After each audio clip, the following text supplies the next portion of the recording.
Doctor हेम श्रीवास्तव।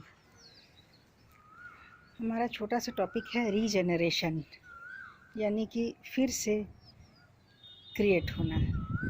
यदि body का कोई ऑर्गन अगर डैमेज हो जाए तो क्या होता है।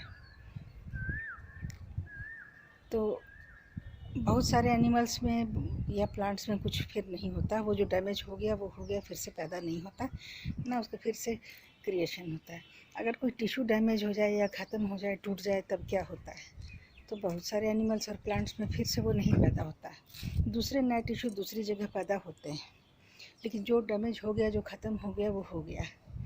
लेकिन कई प्लांट्स और एनिमल्स हैं जिसमें कि टूटा हुआ ऑर्गन या टूटा हुआ टिश्यूज़ या डैमेज्ड सेल्स फिर से रिक्रिएट होता है, फिर से पैदा होता है, फिर से रिकन्स्टिट्यूट होता है।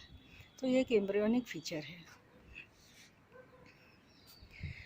तो फिर से पैदा होने को हम कहेंगे रीजेनरेशन। री माने फिर से, जनरेशन माने पैदा होना। वो फिर से पैदा हो जाएगा।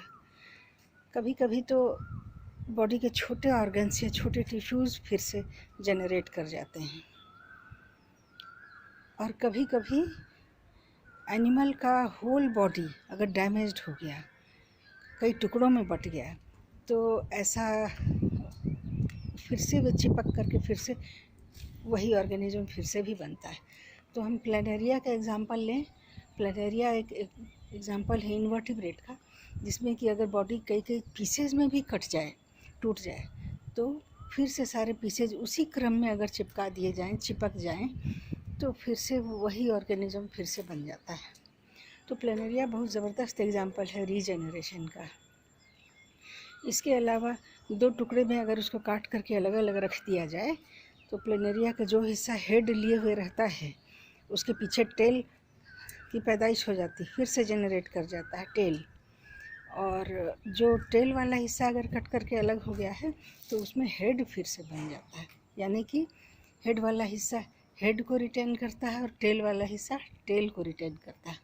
अगर इन सभी को छोटे छोटे टुकड़े में काट दिया जाए, अगर एक प्लैनेरिया एनिमल को टुकड़े में, कई टुकड़ों में काट करके सबको अलग अलग रख दिया जाए और उनको जनरेट करने का एटमॉस्फेयर दे दिया जाए, तब हर टुकड़ा एक अलग प्लैनेरिया में तब्दील हो जाता है,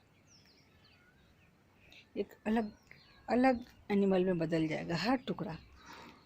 बस पोलैरिटी मेंटेन होगी। ये बड़ी स्ट्राइकिंग फीचर है प्लैनेरिया की, कि पोलैरिटी मेंटेन होती है।